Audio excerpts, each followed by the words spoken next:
Hormat. Selamat pagi, Pak. Selamat pagi. Silakan. Terima kasih, Pak. Baik, Pak. Bagaimana kabar kalian? Baik. Sehat semua ya? Ya. Sehat. Kalian bersyukur bahwa sampai hari ini kalian masih diberi kesehatan dan itu patut bersyukur kepada Tuhan.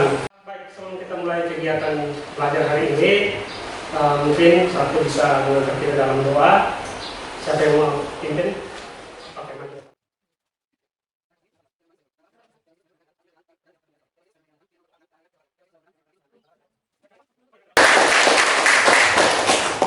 Baik, supaya di kegiatan belajar kita tambah semangat, mungkin kita buat satu hadiah.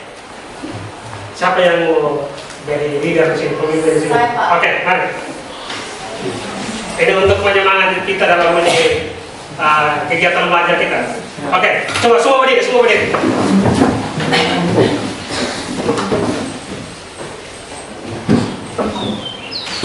Semangat pagi. Pagi, pagi, pagi. Luar biasa, tetap semangat, siap belajar. Oke. Baik, terima kasih. Silakan dulu.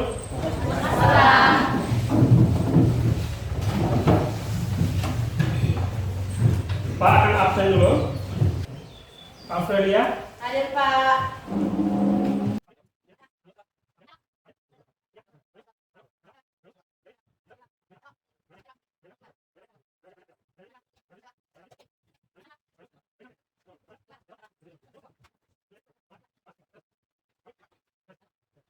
Dalam hidup pernah mengalami namanya kesusahan atau tidak, terutama menyangkut kalian punya sekolah, mungkin yang berhubungan dengan ekonomi atau masalah keluarga atau apa?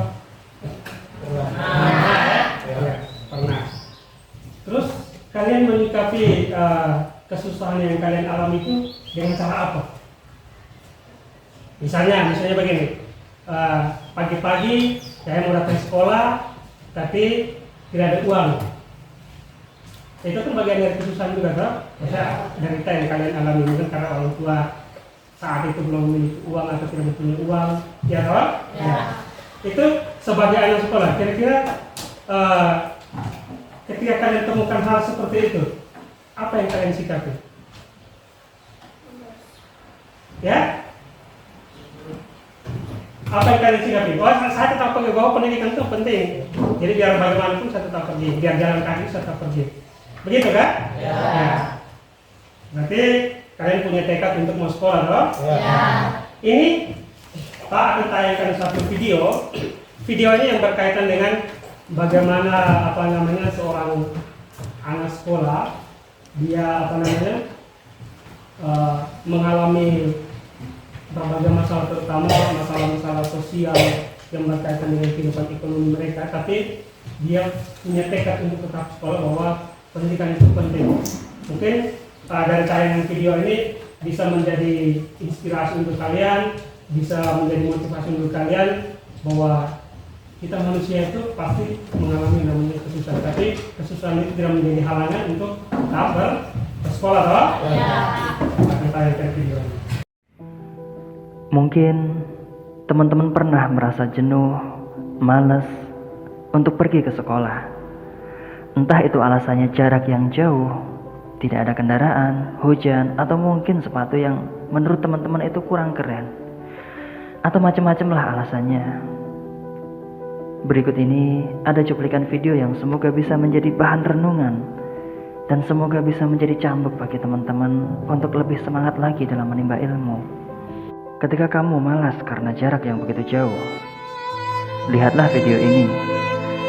Karena jembatan yang sudah rusak, bahkan hancur, mereka harus menyeberangi sungai menggunakan seutas kawat dan harus menaiki rakit untuk menyeberangi sungai yang begitu deras. Yang ada di benak mereka hanya bagaimana caranya agar bisa sampai di sekolah dan menimba ilmu. Nyawa mereka menjadi taruhannya. Sedangkan kita, akses menuju sekolah sangatlah mudah dan bahkan bisa dibilang nyaman. Kadang Sebagian dari kita juga diantar jemput oleh orang tua kita. Namun kenapa kita masih enggan dan malas-malasan untuk pergi ke sekolah? Saat engkau malas karena tidak ada kendaraan, lihatlah saudara-saudara kita yang ada di Tiongkok. Para murid harus melalui jalan yang begitu berbahaya untuk bisa sampai di sekolah. Jalan tersebut berupa sebuah tangga pipa besi yang panjangnya kurang lebih sekitar 800 meter, yang menghubungkan sebuah desa di atas gunung dengan dunia di bawah mereka, termasuk sekolah mereka. Saat engkau malas berangkat karena uang saku yang sedikit, lihatlah adik-adik kita yang ada di Kepulauan Nias. Dia harus berhenti sekolah saat kelas 4 SD karena ayahnya jatuh sakit. Ayahnya lumpuh dan tidak mampu bekerja kembali. Di usia di mana dia seharusnya duduk di meja sekolah, ia harus berjuang untuk menyambung hidupnya. Dia harus merasakan kerasnya hidup. Terkadang jari-jari kecilnya terkena palu bahkan berdarah. Di dalam hatinya, dia masih memiliki keinginan untuk bisa kembali ke meja sekolah. Saat engkau malas karena sepatumu kurang keren atau sepatumu rusak, lihatlah video ini. Mereka adalah anak-anak dari keluarga yang serba kekurangan. Untuk bisa tetap bersekolah, mereka harus bergantian menggunakan sepatu. Sahabatku yang berbahagia, mulai sekarang jangan sampai rasa malas, minder, dan lain sebagainya menjadi penghalang bagi kita untuk menimba ilmu. Sejauh apapun jarak yang harus kita tempuh, jangan pernah menyerah karenanya. Teruslah berusaha dan teruslah berupaya. Stop malas, stop mengeluh. Engkaulah generasi terbaik bangsa ini. Baik, sudah toh? Itu video ini menjadi inspirasi untuk kalian, terutama kalian di sekolah. Tadi kalian lihat video itu bahwa anak-anak itu mereka pergi sekolah itu banyak sekali rintangan yang mereka hadapi, mau tebing, mau melanggarai kali, sungai, terus ini sekolah satunya tidak ada, tapi mereka punya antusias untuk mau belajar itu sangat tinggi sekali. Dan ini bisa menjadi pelajaran untuk kalian bahwa jangan malas-malas untuk sekolah, jangan malas-malas untuk belajar. Apapun kesulitan yang kalian hadapi, tetap hadapi dengan senyum, karena pendidikan itu bukan hanya sekedar untuk kalian mau mendapatkan ijazah, tetapi itu menjadi bakal hidup kalian untuk ke depan, kecakapan hidup kalian. Anda bisa bayangkan kalau dengan teman-teman yang sekolah dengan yang tidak sekolah, tentunya kalian sekolah memiliki sedikit pengetahuan lebih dibandingkan dengan teman-teman yang tidak sekolah. Baik,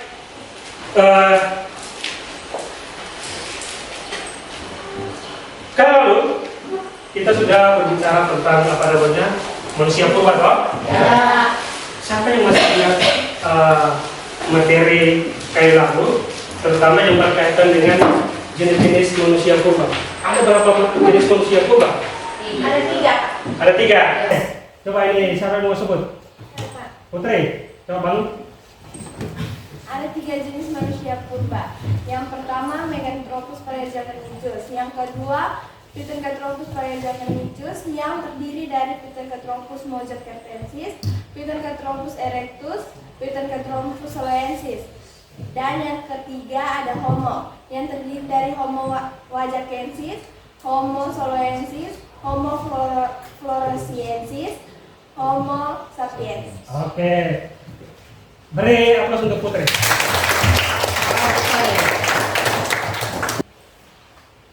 Coba satu orang jelaskan ciri-ciri fisik dari manusia purba Pithecanthropus erectus. Erin, silakan. Ciri-ciri fisik Pithecanthropus erectus: 1. Tinggi badan sekitar 160 sampai 180 cm. Ya. Volume otak berkisar 750 sampai 900 cc. Rahangnya menonjol ke depan. Terdapat tonjolan kening di dahi. Tidak memiliki dagu. Hidung lebar dan leher tegak. Oke. Baik. Kita beri aplaus untuk ini, Erwin. Kayak lalu kita sudah berbicara tentang jenis manusia purba, terus melihat tentang bagaimana ciri fisik dari manusia purba. Tentunya manusia-manusia purba atau manusia-manusia praksara itu punya kehidupan yang mereka jalankan, sama halnya dengan kita manusia modern sekarang. Tentunya kehidupan mereka itu jauh berbeda dengan kehidupan kita manusia modern, toh? Ya. Baik. Kali ini kita akan melihat tentang corak kehidupan manusia praaksara. Di sini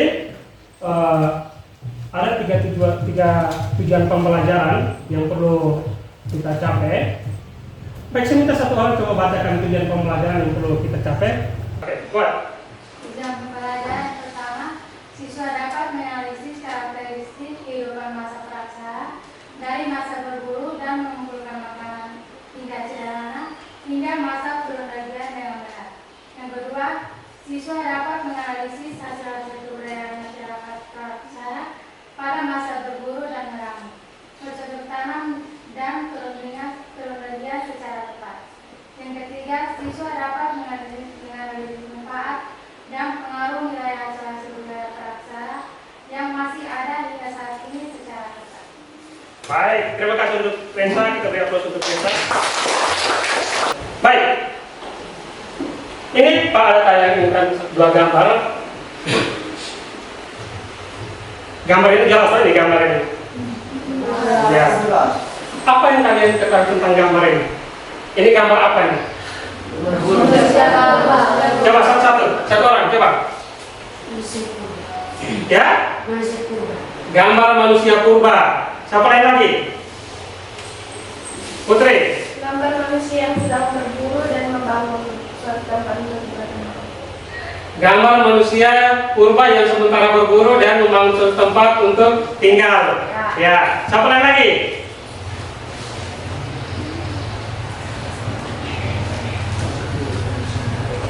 Coba, ayo.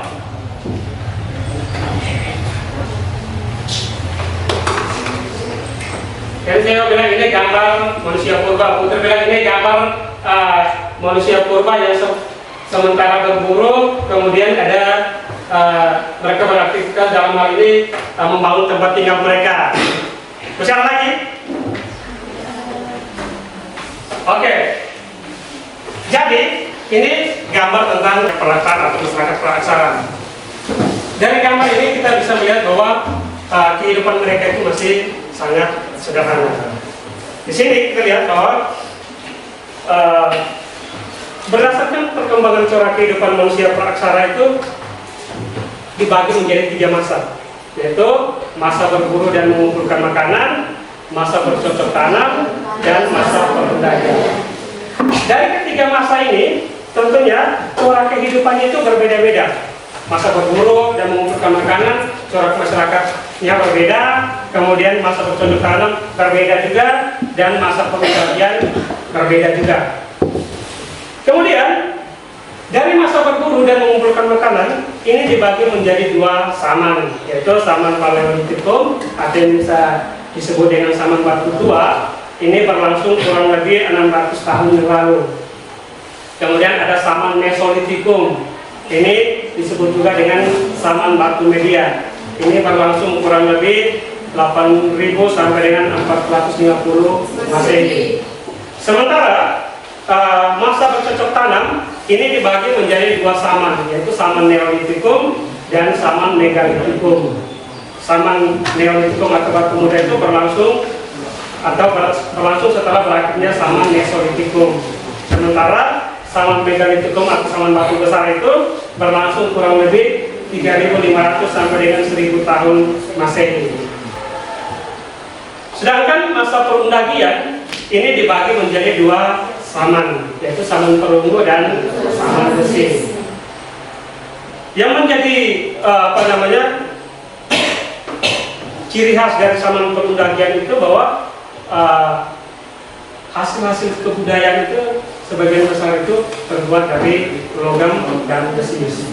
Nah, Untuk membahas lebih dalam tentang bagaimana corak kehidupan manusia praaksara atau masyarakat praaksara pada masa itu ditinjau dari kehidupan ekonomi, kehidupan sosial, budaya serta sistem kepercayaan, kalian akan dibentuk kelompok.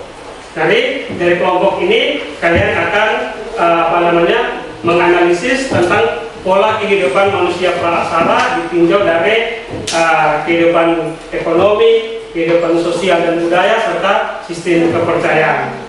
Baik, Pak, langsung saja bagi kalian dalam kelompok, kita bagi 5 kelompok. Saya langsung bacakan namanya saja, nanti silakan yang mendapat kelompok 1 silakan ambil di posisi kiri saya, kelompok 1 di sini, kelompok 2 di belakang, terus kelompok 3 di sebelah kanan saya, kelompok 4 di belakangnya kelompok 3, dan kelompok 5 di tengah-tengah.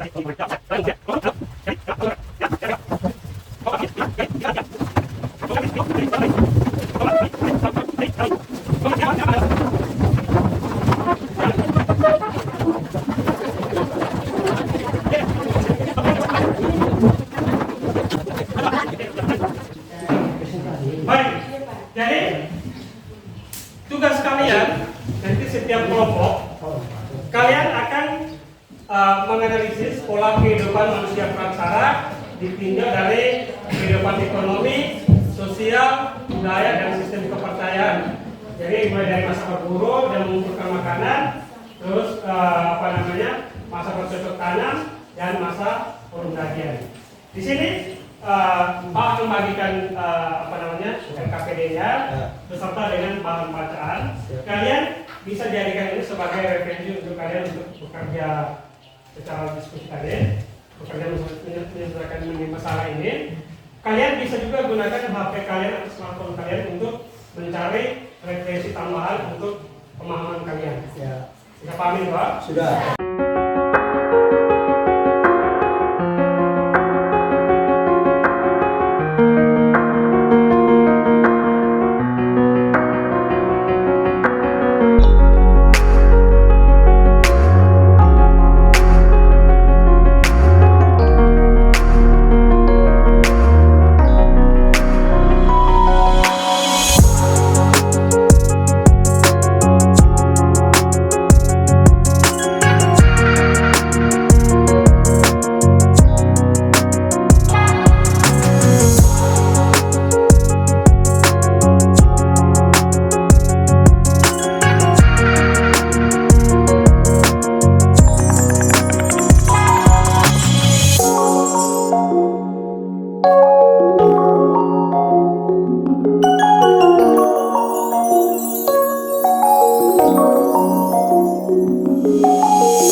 Terima kasih untuk kalian yang sudah presentasi.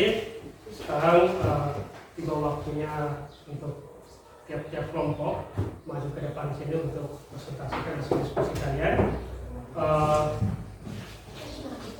Setiap kelompok tentunya siapkan moderator. Terima kasih atas waktu dan kesempatan yang telah diberikan kepada kelompok kami. Sekarang kami akan mempresentasikan hasil diskusi kami. Kesempatan bisa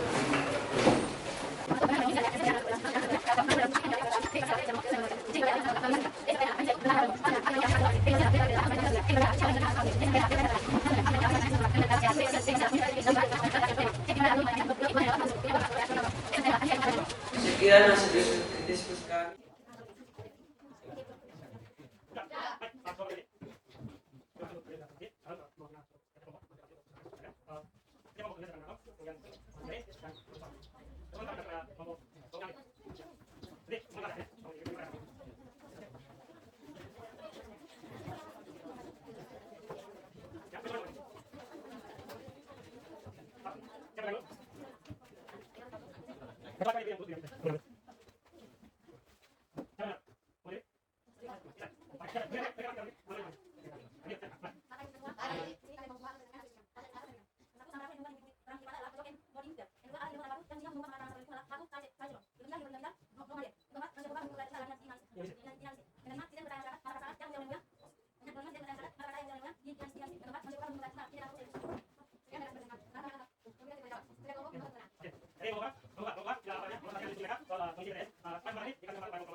Terima kasih untuk semua kelompok yang sudah berpartisipasi dalam kegiatan diskusi.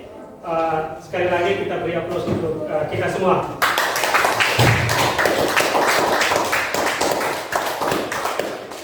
Sekarang silakan kembali ke tempat duduk masing-masing.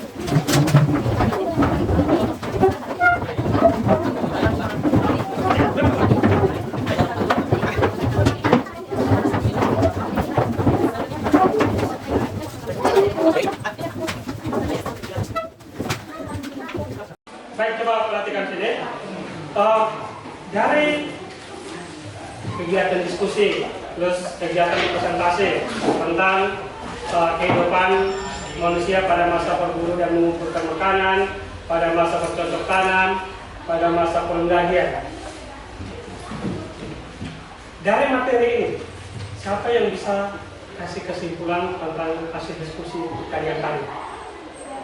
Putri, silakan. Dari pelajaran hari ini saya dapat menyimpulkan bahwa kehidupan pada masa praksara seperti pada masa berburu dan mengumpulkan makanan, mereka hidup tetapi masih bergantung pada alam serta berpindah-pindah tempat dalam kelompok keluarga kecil. Dan pada masa bercocok tanam, mereka sudah bisa mengolah makanan dan tidak lagi berpindah tempat. Serta pada masa pendakian, mereka telah bisa mengatur hasil panen mereka, seperti hasil panen mereka disimpan untuk masa kering dan diperdalamkan ke daerah lain. Oke, baik. Terima kasih untuk putri. Kita beri aplaus untuk putri. Bagus sekali. Baik. Jadi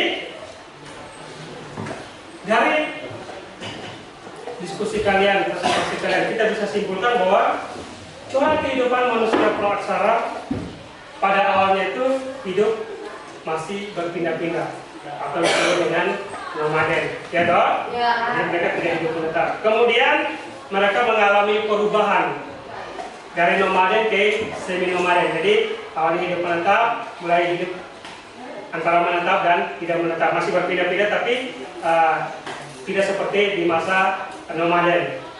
Kemudian akhirnya mereka hidup menetap di suatu tempat itu ketika pada masa bercocok tanam. Untuk memulai kebutuhan hidup masyarakat ya, masyarakat menggunakan beberapa jenis peralatan mulai dari yang terbuat dari batu hingga logam. Kemudian masyarakat praaksara juga sudah mengenal sistem kepercayaan. Jadi mereka percaya bahwa orang yang sudah meninggal, walaupun jiwa rohnya, raganya tidak ada lagi dengan ini kita, tapi rohnya itu masih bersama dengan kita. Itu namanya kepercayaan animisme. Terus mereka pasti percaya terhadap batu-batu besar, binatang-binatang besar dan lain sebagainya, namanya dinamisme, serta ada namanya totemisme. Ya.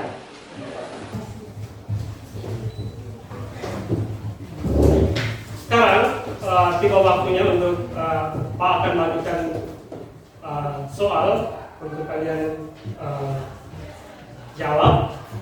Soal ini berkaitan dengan pembelajaran kita hari ini. Jadi Pak akan bagikan, silakan dijawab soalnya dalam bentuk pilihan ganda. Setelah itu tiap-tiap orang maju ke depan sini, dikumpulkan, kemudian kita periksa sama-sama.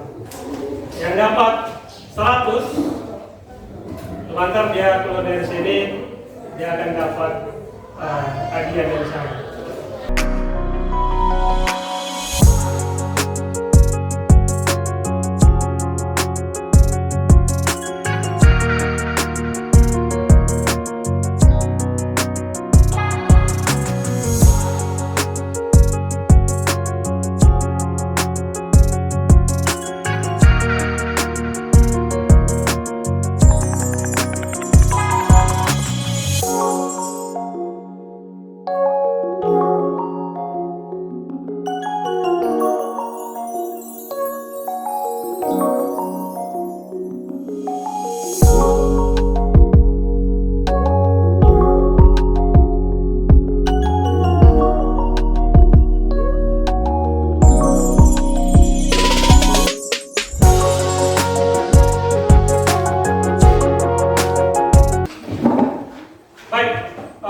Terima kasih untuk kalian semua yang hari ini sudah berpartisipasi dalam kegiatan pembelajaran hari ini.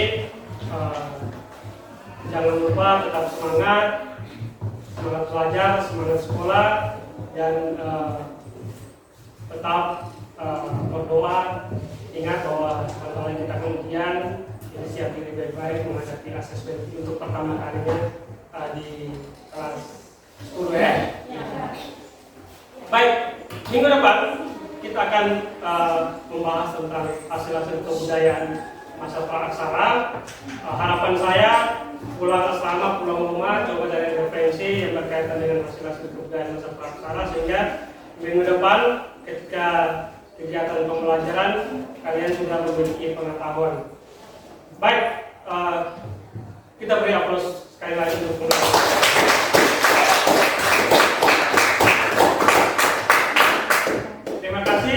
Sebelum kita akhiri pembelajaran hari ini, saya minta satu orang untuk memimpin kita doa penutup.